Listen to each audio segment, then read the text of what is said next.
We're back, baby. Once again, it's the Horns Up Podcast Talking Text. So get your horns up because here we go.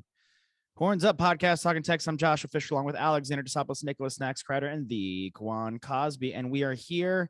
We are ready to lament after a brutal game in Lubbock, but have no fear. We land an offensive tackle. And if you're watching any of these clips or any of my videos on YouTube, Nick, who do you have in your background? Devon Campbell, the new 5-star interior lineman that we just picked up. Yeah, you did. Yeah, you do. We picked him up. Looks great. Our offensive line. The football team changed their name to the Commanders. We thought they were going to maybe be the Hogs, giving an ode to the team that, built the franchise. That is garbage.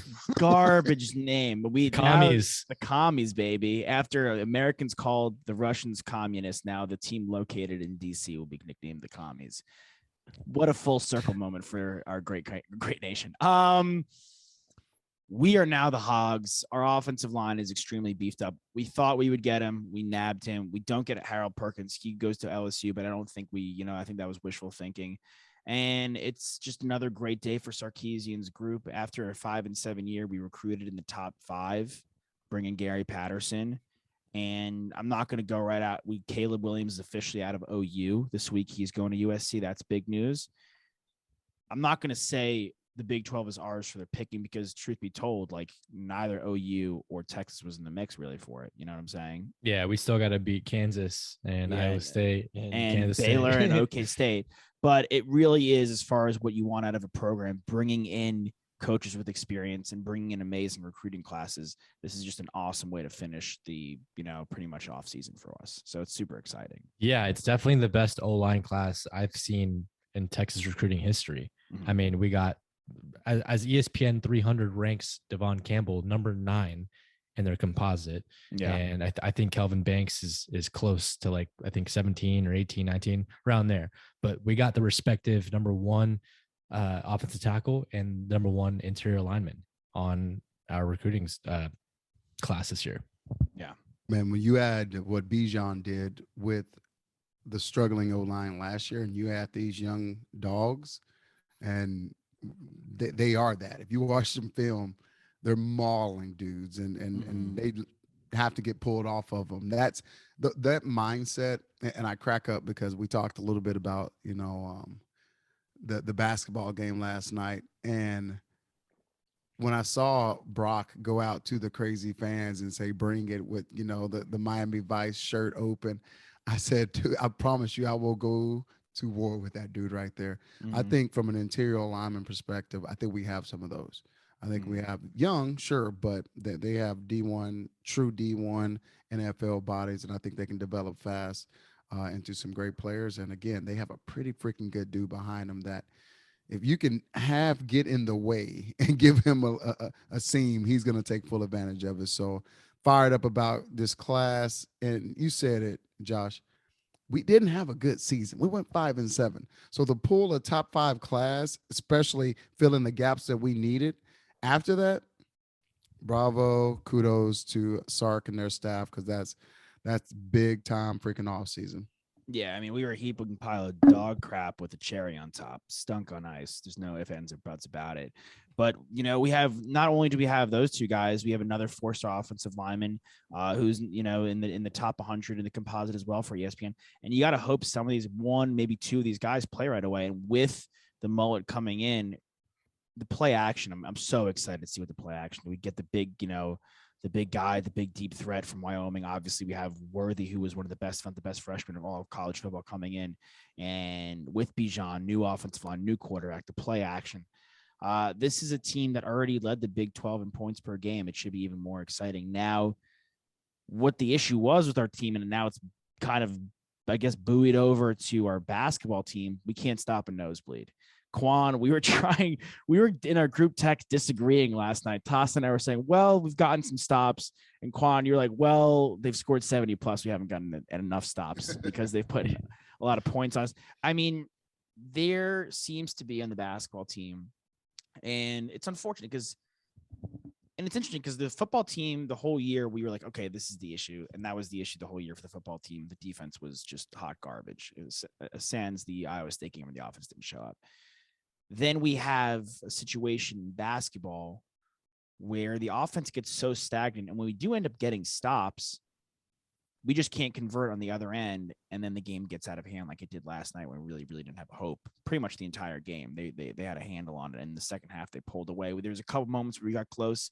And the pass with Askew, and he passed to Bishop. Bishop wasn't looking for it. He was going for the rebound, assuming he had a floater instead of going for the weak side layup. I went to Toss's late last night to drop off some beers for our listeners because that's what boys do.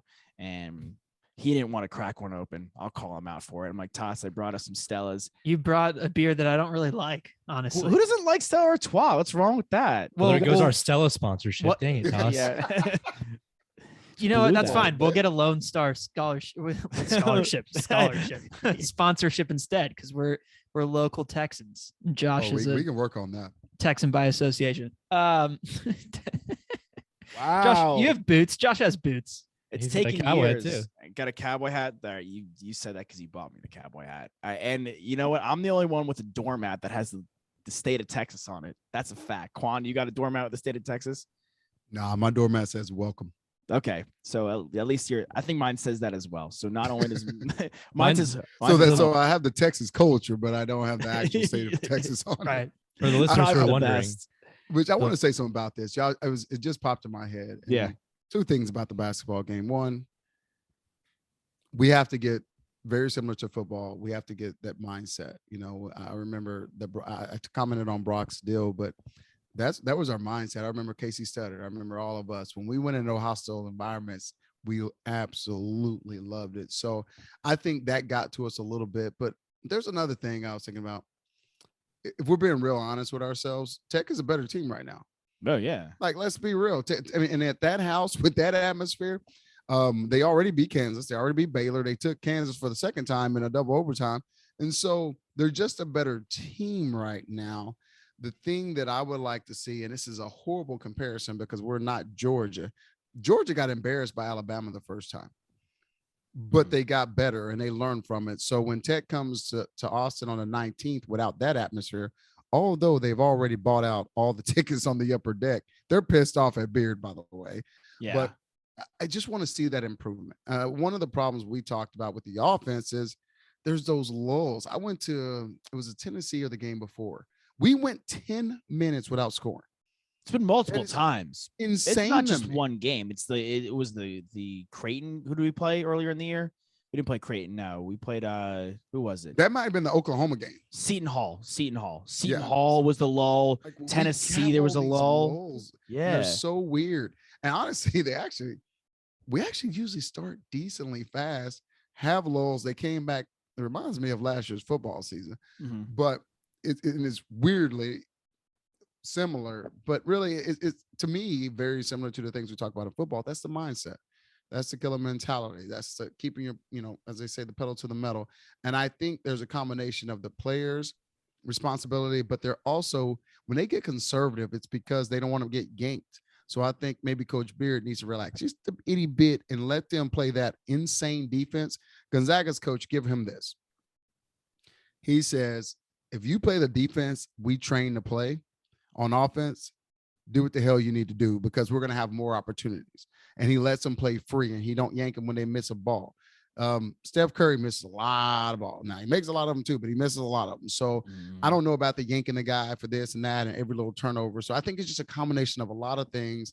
But I will say about last night, that was the most discombobulated and non-together team it looked in that first half. And that was a little concerning. Mentally not there too. Dribbles off the foot, passes out of bounds. It's like the little mistakes. It's like, guys, like we shot 26% from three. So you're already not shooting well from behind the arc compared to and shot 65 from free throw line. And that's a losing formula. And barely even got to the free line too. I mean, you expect a home team to shoot more free throws than an away team, right? Normally that's the way that those games get called, is that they give a little bit more leeway to the home team. That's what happened. I thought we competed really well. I mean, Quan, I completely agree with you. That Tech team right now is better than our team. I thought while they had a good handle on the game, the entirety of it, the Tech team being, we competed. We really did. I mean, we tried. Would it surprise you that we won the second half by 1 point? That's crazy. It is. That is crazy. I mean, it is crazy. We kept making runs. I mean, it's basketball's a game of runs. We tried to make the runs. And Josh, you mentioned it already, like kind of shot ourselves in the foot a little bit. Like there we have a pass intercepted at half court when we cut it to 8 after a Timmy Allen and one. Can't have that, right? Can't have that. You have a great defensive possession, and then they get an offensive board, a quick little pocket pass to a cutter to score a layup. Like that was really disheartening. So it's tough. I mean, their rival, they certainly showed up. That atmosphere looked incredible. Looked so good. Their fans were so loud, and I hope that it's the exact same, when they come to Austin and our fans show out and are yelling at the top of their lungs, and they will be. We've had great crowds this year, I will say. Dude, not to go back to the game before this, but we didn't talk about the Tennessee game, and that was probably the most people I've seen in the drum in a long time. Which I still feel, I know Tech is a little cray-cray. I feel like they should have given Beard the same love that we gave Barnes. Very different story, very different situation. But that ovation, the guys that came back, I saw so many of them, TJ. I mean, it was one of the coolest basketball atmospheres I think I've been in a long time. And we went to school. I went to school with Durant and all that, the Kansas games, all the craziness, and those were fun. But what they did, and then speaking of a lull and almost giving up that game, it almost happened there too. But from an atmosphere standpoint, it was freaking crazy. I bet you there was maybe, it said sold out, but maybe out of that 16,500, maybe 2,000 seats available, which is a big deal for especially Texas basketball. So yeah, I'm with you, Toss. I hope we can do that when they come here. But as I said, it's gonna be a little bit hard because they bought every ticket in the upper deck. So they're gonna be pretty loud still. The atmosphere is crazy. I mean, I watched the game with my roommate's boyfriend who's British, doesn't watch much college basketball. And he was like, this is insane. And I was like, yeah, well, you should come to a football game where we pack in 100,000 people. And like, I try to like upend him with that. But in the back of my mind, I'm like, this is absolute madness. They really, I mean, they came for blood. It is different, like you're saying, because Barnes was kind of a mutual parting. He was there a bit longer. Beard, this is a team that Beard took to the finals, took to the Elite Eight. Like, clearly they have a good basketball team because they beat the crap out of us. So this is a team that could have made another run with him. And he just left for the quote unquote more prestigious job. So yeah, the animosity. Oh, no. He was going home. His alma mater. He's going home. So yeah, dude, that was the funny thing about, I saw this interview with one of the tech students, and they were of course cussing and mad. And they're like, we because he did coach there for a while and all that. They were like, we thought this was his home. And I'm like, how out of sight? That's the dumbest damn thing on the planet. His home is where, I mean, I was like, dude, if I'm them, I'm like, hey man, that dude bleeds burnt orange, and we still got a championship game out of him and a conference championship. Like, that's perfect. But no one who's not in Lubbock says that's their home. Yeah, it shows why they were so crazy. It's like Austin, Lubbock. Like, where do I want to, set up camp and make my home? Absolutely. I mean, we've alluded to it so far. I'm the only one that's not actually from Texas here, and I mean, baseball bat to my kneecaps, I have no idea where Lubbock, Texas is. I couldn't. I never cared to look. I don't care. Like, that's actually a good thing. Yeah, right. I never ended up there. It's we just don't have a guard that can really break the press and kind of break down a zone. And even if the zone is broken, we're not a threat from three. I feel like we don't have. Well, I gotta say something about that, because Carr occasionally does. He occasionally will occasionally destroy a press, make it look so easy. They make the right passes, and then for some reason they get in their heads and they get 10-second violations. And I'm just like, what are you doing? Yeah, but sometimes he doesn't. Though. Like, sometimes he makes errant stuff. I mean, even if he doesn't get across, he either breaks it and gets into the paint, or he dribbles it off his foot. There's like no in between. It's very black and white with him. It's tough, right? Like we're looking at the second half, especially the last 10 minutes of the game in multiple games, not just this last game against Tech, with a really critical eye, right? Like it's easy to forget all the good things that Marcus Carr did in the first half against Tech, because he was good that game. Yeah, he really was. He was our leading scorer. I'm about to say he was the only truly good person in the game. And this might be like my basketball mind as a point guard growing up, because I was a short guy, so I wanted to facilitate and get other guys involved. But we get really one-on-one heavy at the end of games, and we don't have the one-on-one playmakers to consistently do that. Especially our bigs, like that last 10 minutes of the game against Tech felt like it was either Carr or Timmy Allen trying to break a guy down and make something happen. And it really wasn't working. They were playing gritty defense, and it ended up in like Ramey chuck threes instead of wide open corner threes because a guy's getting doubled, or he breaks, Carr breaks someone down in the paint and kicks it to Ramey for a rhythm shot. Like that just didn't happen. And in those type of games, like it really shows how much shooting we don't have. Because this is not the first game where we've shot under 30% from the 3-point line with over 15 attempts. Like, won't be the last. It's going to continue to happen. I hope it's the last. Yeah.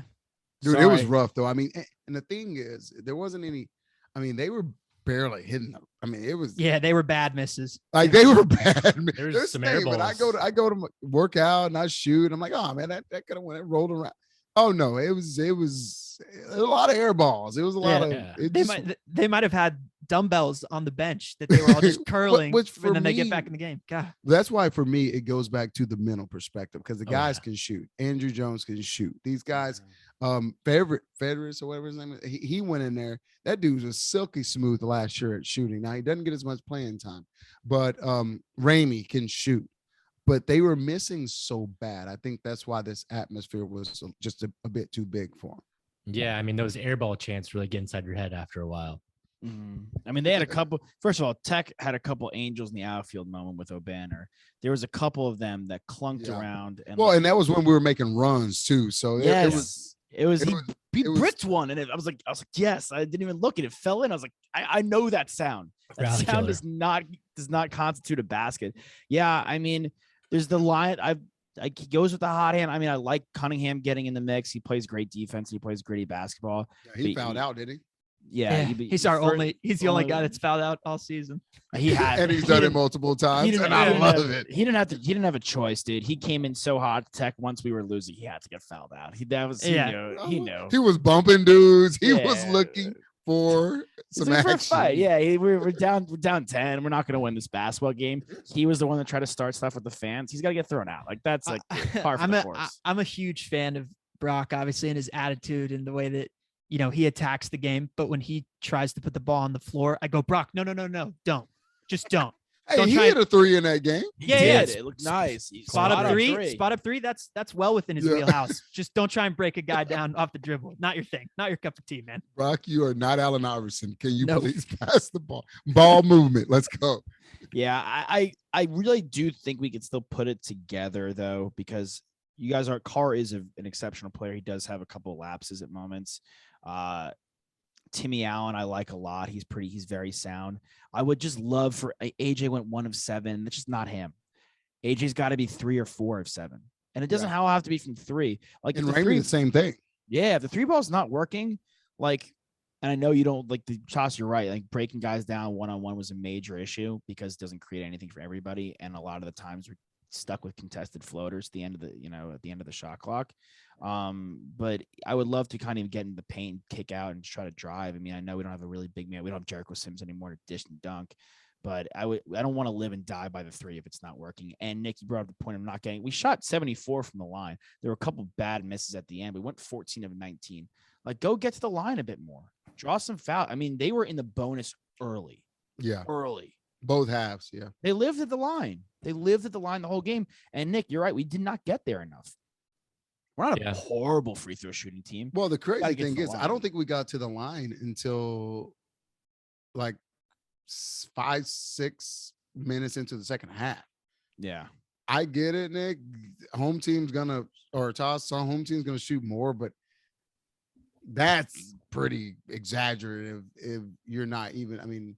Getting to the line until that long in the second half. That's a little much if you ask me. Absolutely. We just have such a we get to the line at the end of the game, but that was the only thing we could do. Like that was those were our prayers basically, because like we can't get an easy bucket to save our lives. No. And I know in college basketball, like those guys play all out defense. They hustle, and it's so different. Especially Tech. Yeah, especially Tech. Yeah, it's so different, right? In the NBA, like in the regular season, a lot of those guys just don't play defense, and it's easy to go get an easy bucket. But you got to figure out a way. We got to run more sets. Sometimes, I think that these guys are playing tentatively because they don't want to get yanked. But I also want to see Beard use the X's and O's and the strategy that I know that he can implement offensively to get our guys some easy buckets here and there. Right? We have that sometimes. Yeah. It doesn't always have to be Marcus Carr like ISOing a guy. Like run a set. Yeah, the team wasn't moving a lot. It was very stagnant at points. But what about this though, man? I don't know, because we really did have some open shots. I think we forget and don't think they're doing some of that.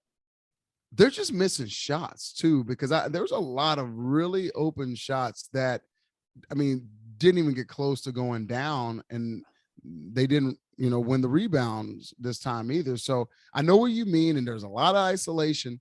But when you can't hit the backside of a barn, I think these guys panic a little bit, and then they kind of want to take over and try to create. But there was, you talk about all the guys. Jones, 1 for 7. I know Ramey couldn't hit anything. Allen wasn't on. And so many dudes. I remember looking. I was like, I got to check the app, because who the hell have scored? And it was Carr and everybody else 2, 1, 3. And so I don't know. Maybe just playing devil's advocate.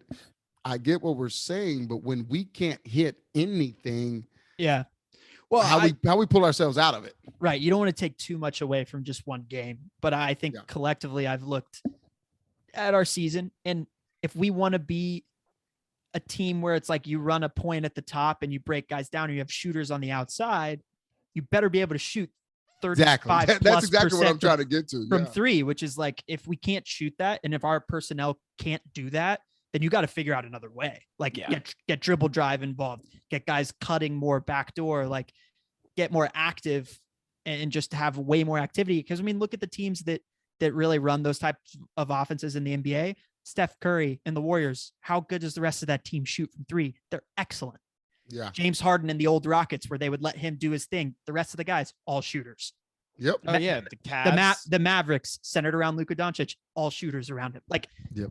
If you want to run that type of style, you better have the personnel that can actually hit those shots. And I just don't think that's us right now. And I think that a lot of this also, just for Texas fans, and this is not just basketball, but also football, as we've mentioned, like, got to be patient, because this is Beard's first year, just like it was Sark's first year, and not everything is going to fall exactly in place like we thought it was going to. Like, he's got to get his own guys too, as many transfers as we got. Yeah, I think the transfer thing has been huge, but it really seems like we're missing a dominant big. And like in recent years, if you look at Texas history, Josh already mentioned Jericho Sims, but like Jackson Hayes, Mo Bamba, Miles Turner, like all those guys, they're all 5-star recruits, top 10 recruits. We haven't landed any. And if, we have one of those guys in the mix, it might change the offense a little bit. I think give them another year to recruit somebody and get one of those dominant bigs. Also, the other thing as well is that we don't have anyone that I've seen in recent memory that's been able to drop 30 points, right? Look at Timmy, what he did against us. What did he have? 39? Like, it would be out of this world if one of our players this season or even last season dropped 30 points. Oh yeah, I'd get drunk on a Tuesday. For sure. Game out of one of our guys. I would, for sure. You get in the insurance industry, that happens way more than you know. I don't need it every Dude, that's a normal happy hour. What the hell you made? That's amazing. I'm not expecting it every single game, but like, give me 30 points here and there. Well, that's such a great point, Nick, because a couple of things and going to our text message exchange. 2 things. One, because I always love to talk about football too. My man in Georgia said it. He's like, I'm the same coach. You know what I have? It's better players. Yeah. And then you go back to we're sitting here talking about how good Auburn is. I was like, where the hell did Auburn come from? Like, who on a planet believes Auburn's some basketball powerhouse? No one, but they're number 1 and they are dang good. So they have those guys, Nick. They have a couple of those dudes who are game changers, who can control a game, who's going to make a play, who can create. I think Kansas has one. They always do, but they have 1 or 2 of those guys. And so when I look across the league, clearly Gonzaga, you just, alluded to Timmy. So it's not bashing. It truly is just calling out the perspective of we are 100% missing an alpha. Oh yeah, for sure. I mean, all the when you're talking about Auburn, and I mentioned Jabari Smith, right? Who's I think should be the number one pick based off of what I've seen from college basketball. No question. A lot of guys don't necessarily agree with that, but they think he's a top 3 pick, right? He's going to be picked early in the lottery in the NBA draft. That's a huge factor. He's a freshman. He's a Wooden Award candidate. He's the leader in that category to win the Wooden Award right now. So is Drew Timme, right? So is Ogbaji that's at Kansas, and Joey McCormick, the big man that they have, is not far behind. Like, all these guys, not only are they excellent, but they're the best players in college basketball. And we just don't have one of those guys right now. So it makes it, that much harder, obviously, to compete against a tech team that's really good. And I think that we looked at the rest of our schedule, a couple weeks ago, maybe 3 weeks ago, and we were like, we got to win some of these games. We don't have to win all of them, though. So if we split with Tech, great. They're going to be a top 10 team going into next week. So I'm okay with this loss because we competed. Timmy Allen did have a bad game, but I thought in the last 5 minutes of the game, man, did he compete. That guy's a dog. Like, he was going to the rim. He was knocking guys over. He was doing whatever it took to try and make his team, get back in the game. And it didn't happen, but I love the way that we competed. So I think that Beard and his leadership is clearly resonating in that way, which is cool to see. I mean, that's what Beard talked about in his presser. Beard talked a lot about that. He said it was atrocious in the first half, but he can commend the way they competed in the second half in a hostile environment. So right on, he agreed in the same way. And we just need to see that the whole And keep in mind, I mean, the Tech guys have been playing together longer than we have, right? I mean, all these transfers, I mean, it's a brand new team, and Tech is pretty much the same old team as they had last year. Minus O'Banner, who comes from Oral Roberts, which is a winner, by the way. Like, Yep. They said it on the broadcast. He was elite last year in March Madness. That guy he scored like 24 points per game. Abmas got all the love, but was incredible. I mean, that Oral Roberts team won. I mean, they said on the broadcast last night, I actually agree with them. Carr, Mitchell, Timmy Allen, Sue, these guys are great players, but they're coming from not winning programs. Winning is something that you also have to learn. Very true. So we play. The next game is against Quan's rival at home. We got Iowa State in the building. Look, dude, somebody was trying to convince me that Brock Purdy was a great quarterback last night. I was just like, where were you? I was like, you just said this to the he was at a happy hour Tuesday. Wrong person. Just send the link to the podcast. Be like, listen from episodes like 10 to 13 to 14. He said it. He's a great buddy, friend, Texas alum, a teacher, lawyer, all that. And I was like, oh Lord, you did not just say that. Nah, not in our house. Hold on. Before we move on from basketball, we're not hitting the elephant in the room. Go. When the hell is men's college basketball gonna go to 4 quarters? Do you want that? Yes. It drives me crazy. This whole 2 halves, they're the only damn league on the planet that does that. Yeah, women's is 4 quarters. Right? Oh, it's already 4 quarters. Yeah. Or I tell you what, can I get an explanation on why it's still 2 halves? I don't think there is one. I think they're all getting drunk on Tuesdays. I don't know. It's weird too, because they're in insurance. All these guys obviously play high school basketball, and it's a quarter game. And it's a quarter. Basketball. It literally every level. It's 4 quarters. Why do you dislike it so much, though? Well, I'm gonna tell you, because ultimately now it's very biased about the Longhorns and all of that. But those resets, that they already get too many timeouts. That's a whole nother deal. But if you go by the quarter and you have these runs, those runs can stop. All right, okay, boom. We had a good first quarter. We're going in the second. It does this thing. We're going in the third. That's usually when kind of that after halftime issue of having that 8 to 9 to 10-minute run, you get a reset. You get okay, let's regroup. Let's do this. You don't have to use one of your timeouts, which you have to be very strategic about. I think that's why everybody does it. It just kind of gives you that break. TV timeouts. It works itself out. And it just makes it a little, and it's for my horns, but it really is for all of the college ball.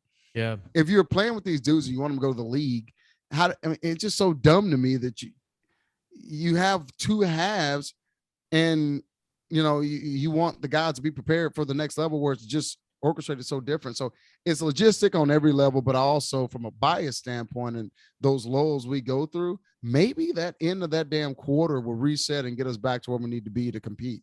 Yeah, that's a great point. I mean, It's not a bad point for you're, us. You're switching, what side you're shooting the ball on, change the mentality a little bit too. Yeah. I mean, yeah, I completely agree with you. It stops those runs. I mean, if you think about it, like if Tech goes on a run, right, in the first 10 minutes of the quarter or of the half, I mean, the last 10 minutes, like you really got to show up, and it's harder to show up in those minutes than the front half.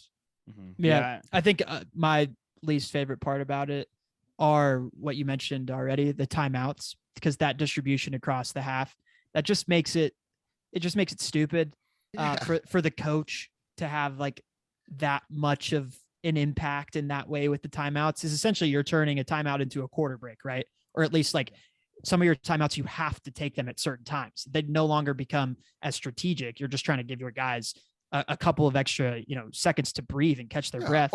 And then you incorporate the refs as well. When I was at Tennessee game, he's like, "Hey, let's go 30 seconds so I can look at a review." He probably got buzzed and say they need a TV timeout. You got to pay bills. So right. I look at the macro level of how all this works, and it's just that whole two halves thing is just a little bit dysfunctional. Well, my least favorite part about it, the second point I was going to make was the fouls, because once you're in the bonus, you're in the bonus for the rest of the half. Yeah. And that makes a huge deal when the refs are calling a really tight game. They're not letting a lot of contact slide, like clearly was going on in this Texas game. And then we get put in a position where anytime we want to be physical with them, they're going to the line. And so that gets really, really tricky. And in the quarter, NBA system, the way that they go about it, it resets every quarter. So yeah, that's a great huge. point. I didn't think about that piece of it. That's a massive point. Could be swayed in the four. I could be swayed in the 4-quarter system. I could be. I'm swayed. I just don't know what is the delay, because I've complained about, honestly.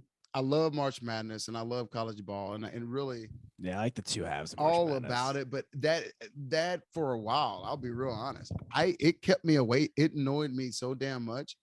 I just didn't watch because it's dumb. Just change the damn thing and let's roll. I feel you. I'm with you. I don't even want to think about March Madness, because all I'm gonna say, I want to say this right now because it just popped in my head. If we lose in the first round, don't text me, don't call me, listen. We just can't lose to ACU or no ABU. Did I cry, Nick? I was close. I was pretty close. I was really really sad. It may have almost been. We have a video of you. I was almost as devastated. Someone got a candid video of me. I was almost as devastated as when the Patriots lost 18-0. I just want to say that out now. I don't mean to put that in the ether. Speaking of the Patriots, it's official. We are gonna watch NFL football without a Tom Brady.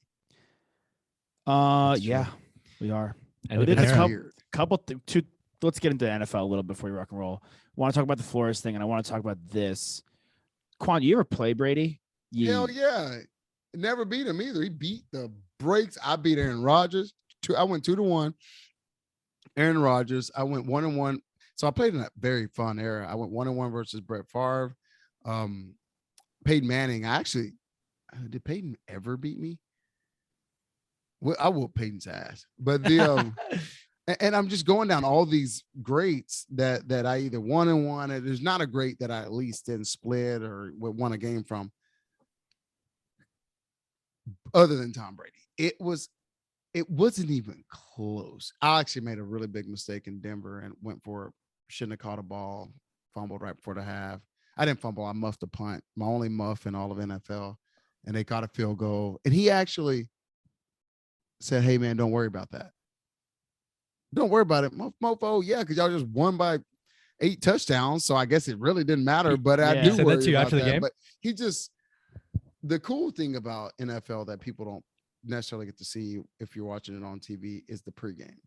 So I go out there and you're playing against the Ray Lewis, it's playing against the Tom Brady, it is a fraternity out there before, and they think we hate each other, but the level of respect you have is so cool. And so, as we call it, the NFL experience, because a lot of us don't have careers, we just have a blimp of an experience. To talk with these cats, to meet them, I was And to see his interaction with his teammates was so freaking cool, man. He was the ultimate teammate. He got this bull crap rap of, oh, he's cocky. It was so far from the truth. He So lost a lot that of in Tampa respect Bay, for him. though. He lost that Huh? when he went to Tampa Bay. That was all wiped away because everyone was like, "Yeah, this guy's the man." Oh yeah, well, Bruce Arians had a lot of respect, and he talked about it. But when he was with the Patriots, at the end of the day, they won so damn much, everybody was mad. But he was one of the best teammates. I had heard that from all of his players, from the guys I know that played with him. And man, it's just going to be, I honestly, a weird part. Now that I'm post career, football, sports, all that, I love every bit of my life. I love that portion of it. But I'm so damn happy for him to live this portion of his life, to golf, to see the kiddos, to do all that stuff. And I'm even more grateful for that. It's crazy. Competed against him, but I have so many memories in my head of like, I'll never forget that time when he did this. Mm-hmm. And we a live lot in of a us. cool time to appreciate the GOAT. Yeah. Oh, yeah. On that You level. and I don't even think I had a thought today. We won't even appreciate how great he was until in 10 years when we realize that no one's gonna be able to do what he did. Unless you played against him. Or unless you Dude, played when I against- played against him, I said, that is unbelievable. I saw the windows he hit.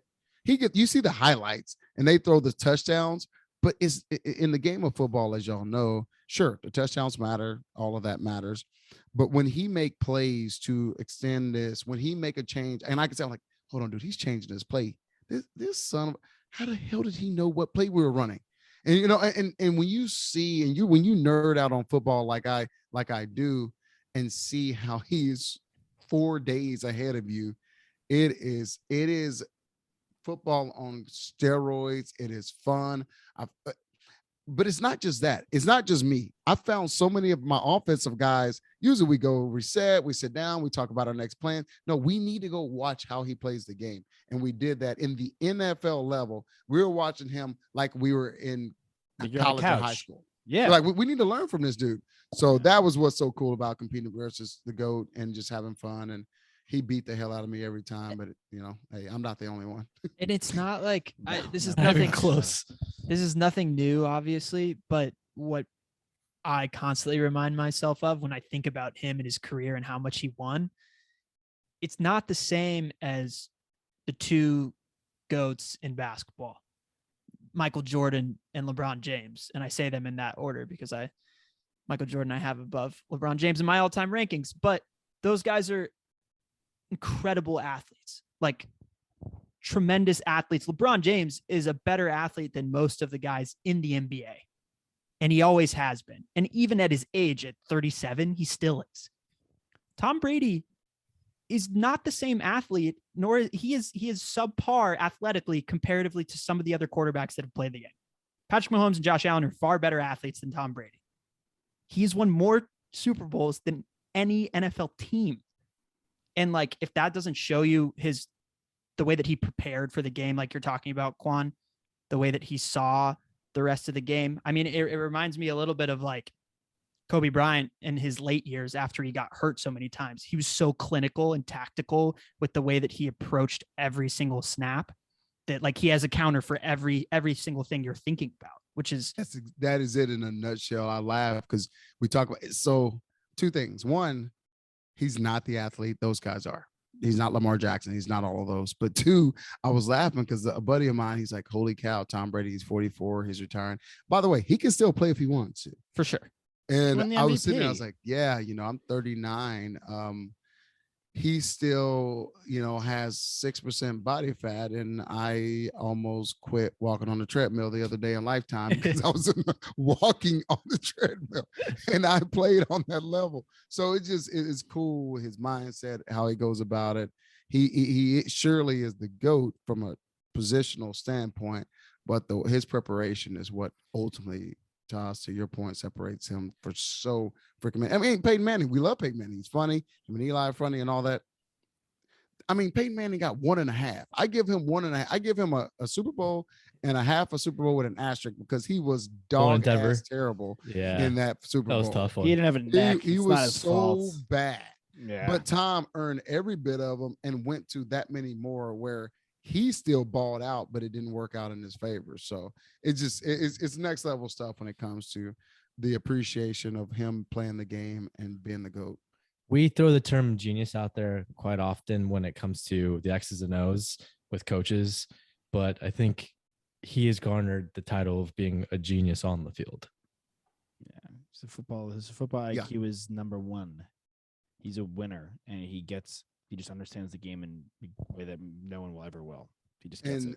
Josh, I know you're a big Patriots fan, but Love him. The best thing that ever happened was him leaving and winning it with another team. Oh yeah, he did it. He did enough. Like everyone's like, that solidified every ounce of his goatmanship. I mean, was it no first year? Year one. It was year one. Yep. It was year one. In the first year. And that team was a team didn't make the playoffs the year before. Didn't make the playoffs the year before. But would have had their quarterback not thrown literally 30 interceptions. Jameis? Dude, literally 30. Not even exact. This is not like I wouldn't trade that season for anything though, because I had so much fun watching Jameis that year. Yeah, that season was awesome. It was amazing. It's like, yo, what? He hiked the ball, 3-step drop. It's like, what? Literally anything could happen. There was anyone who was literally on the playing field, he could throw to them. It was everyone was in play. Everyone had a shot to catch the ball. Refs better keep their head on a swivel because those were the highest highs and the lowest lows. I mean, like when the throws were good, you're like, that guy's awesome. He's Heisman winner, Natty champion. Yeah, first overall pick. When he threw there was times where he threw a pick. It's like this guy literally needs eye surgery, which he ended up getting. But yeah, I mean, I love Tom Brady, and I'm not even in the least. I will say this. I won't get into it because he got into like a radio show. But I was upset with the way it got leaked. I hated that. I wanted him to do it on his own. Dude, I feel like he would have. And a lot of people appreciate Scheffler, but this whole be first before the guy. Have some. If you don't have respect for anyone else, let this man do it his way. Yeah, like come on, man. I swear those guys. Kuiper, Scheffler, and I listen. There's guess what? There's been created a lane for you in professional sports, especially in football. You're not going to lose any status if you let Tom Brady do it his way. So that it just shows. Sadly, at any point when I get to the point where I'm like, all right, maybe I may actually pay attention to this. Oh, never mind. That's bull crap. That's just absolute bull crap. Yeah. And it's just annoying.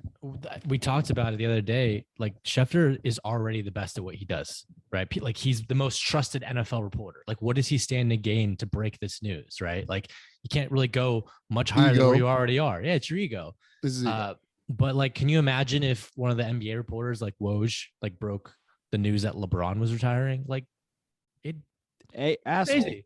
I really don't like. I won't get into because I've already gone into it. I really don't like Schefter.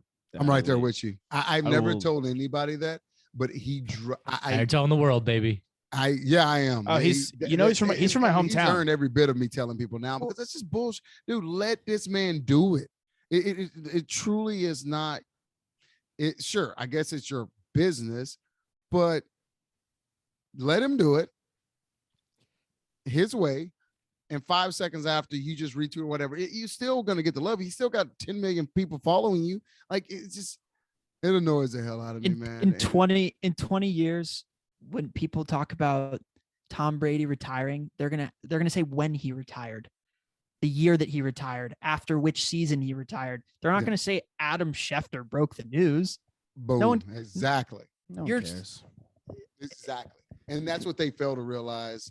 And it's worse because social media and all that stuff, but that's unfortunate. And I know Brady was pissed off, and I've heard all the stories about it. And I text Bruce about it, and it's just so full disclosure. I guess I just threw that out there. I was with Bruce in Indianapolis, and so I actually still keep in touch with him. And so when all of that went down, everybody was just to your point, they were just upset that it went down like that. And he's from it my doesn't town, help Quan. any of the relationships. He's from like where I'm from. Scheffler? Yeah.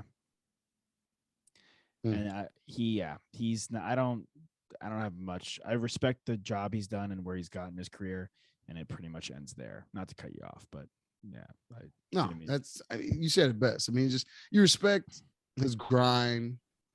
like I said, he's absolutely created a lane for what they do. Yeah. But you're there now. Mhm. Like you're there. Let's now your legacy can be doing it the right way. And that's okay. Sometimes you gotta let the Not party being breathe. the first to break this and that and all the above. So it's So- annoying because it got awkward too, because I didn't even know about the whole, if Brady stayed till a certain day, he was going to get 15 million. It made the whole thing a little funky.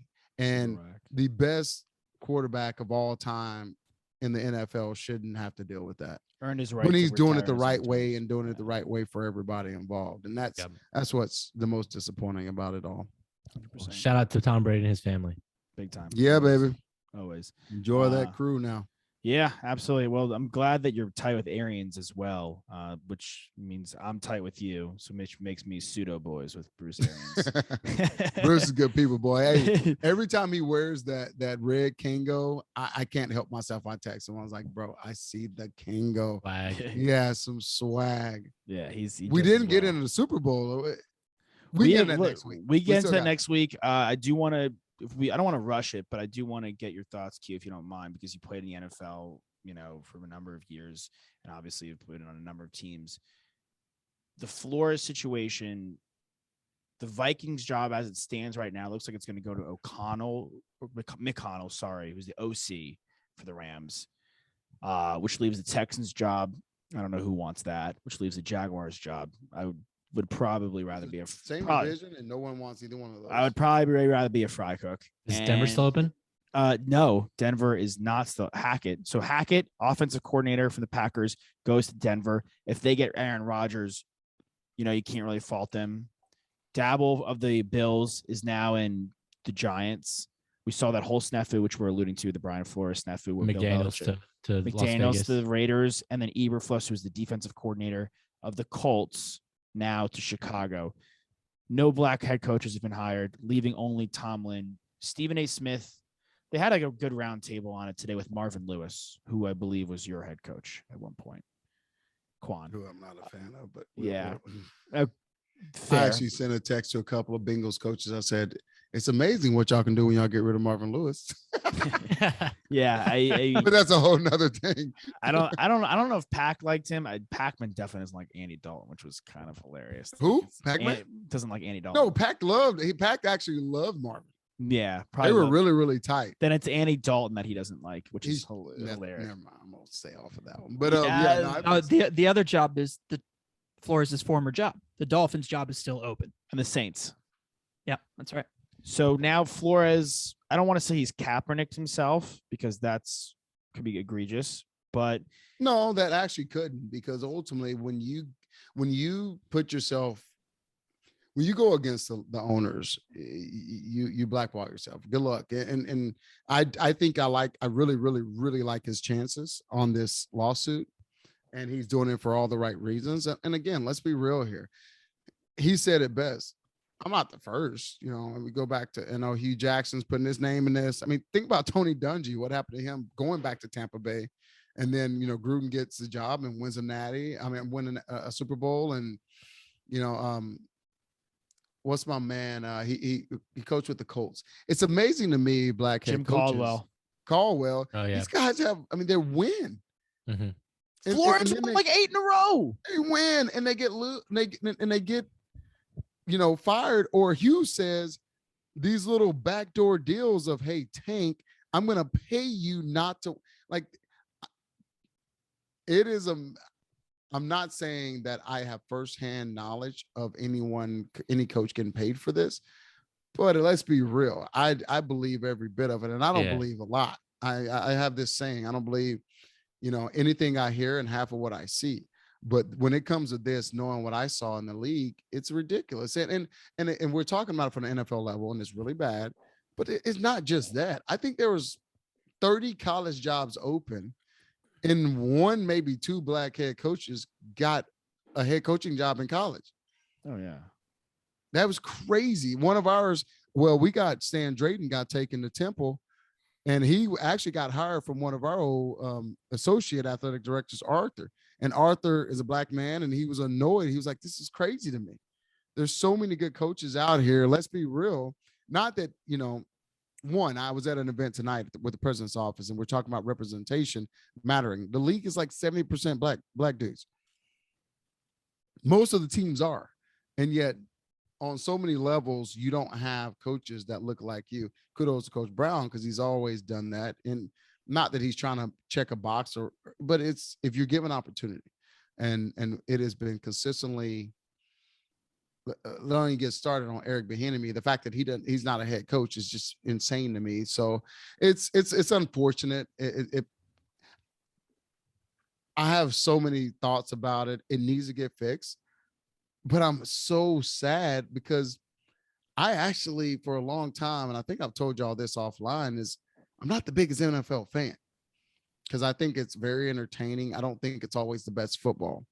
Well, guess what? I've changed the game. This year, it has been some of the best damn football I've watched from an NFL standpoint in probably my lifetime. Actually, the playoffs. The playoffs have been electric. Especially the playoffs. Both Chiefs games. You have these amazing games, unbelievable ratings. Everything's going right. But behind the scenes, you still have some things that really and truly need to be looked at and done better. It's not like they are behind the scenes. You're right. It's like it's corporate infrastructure and stuff that's legacy things, right? Like basically legacy racism that's been around for a long time. But it's not behind the curtain. Like we all see it. Oh, it's right in our face. Yeah, for sure. And I just can't get over it. I mean, your job as a coach is to win football games. Like that's what you're paid to do. We were talking, Josh, Nick and I were talking to a coach, an assistance coach for a college program. And he mentioned that his job is literally to win football games. That's the end all be all. That's all you're paid to do. And if the ownership of Miami was telling Brian Flores that they were going to pay him to lose, it's like the antithesis of your job as a coach. Like, they were Ted Lassoing him. There could be nothing more corrupt in the sport. It also affects his job in the future. Like who's going to hire Hugh Jackson now? Exactly. That is it. And then that's what they don't. Well, man, I love this conversation. And I swear we have to talk so much more about it. But look at the Texans. They're thinking about hiring a guy who has zero head coaching experience. McCown or whatever, like you interviewed him before and they're interviewing him again. Josh McCown. It's just crazy, but it's what the league really is. Yeah. I talk about it all the time when I dive into kind of why my issues before it is what it is. But when I got into the league, I was like, oh my gosh, sure. It's an amazing experience. I get to go out there with the Tom Brady's and say, what's up? And there's a level of respect. Clearly I will never be the GOAT like him, but I was on the same damn field and there was a level of respect that came with it. That's cool. But I was like, this is nothing like we did in college. This is a business. And if you think about it, and I've told lots of people this, if you look at the games, they only show so many owners because only so many owners actually go to the games. This truly is the highest level supposedly of football, and it is from an athletic perspective, but it's not from a functionality standpoint. It is a business. And by the way, the game sure changed when they made betting, which I know, Nick, you bring that up a lot. When they brought in betting, it's the ugly truth, and there will ever be a 30 for 30 about it. I doubt it because they got way too much money for that to ever happen. But there's a lot of things about the league that are unfortunate, and I think this Flores situation is going to expose some of it, or it won't, because like in the Kaepernick situation, that they'll make sure it stays concealed. Right. Yeah, 100%. And you know what? I'm going to state the obvious. It starts from the top, right? And you look at the diversity of the NFL owners, and it's a lot of white faces, a lot of old white faces. You know what? There is an organization that's for sale right now, team that used to play for Denver Broncos, and they're valued at $4 billion right now. There is a black billionaire. I think he's worth $5 billion from Denver, Colorado, named Robert Smith. He's a no. He's worth $8 billion now. I'm gonna tell you how crazy that is. The event I was at tonight, one of his top dudes gave UT $1.5 million. Look at that. Vista Equity. Yep, come on, Robert. Let's go. Go buy the Broncos, man. Buy your hometown team. Change the narrative. Oh man, that would be pretty cool. That'd be sick. There's a Southwest flight, not that he flies commercial, to Denver, That's pretty damn cheap. Yeah, he's got sure he's got a really link. penny He's got pinching a on his Lincoln flights. Riley PJ, as Josh would say. And an LRPJ, yeah. But we'll definitely continue this conversation as more comes out. But at first, I was like, "Oh no, Flores, wait till at least try to get a job." But he's got evidence and he's got ammo, and he eventually was like, "The Saints are crumbling. Miami fired me for I couldn't even tell you what reason."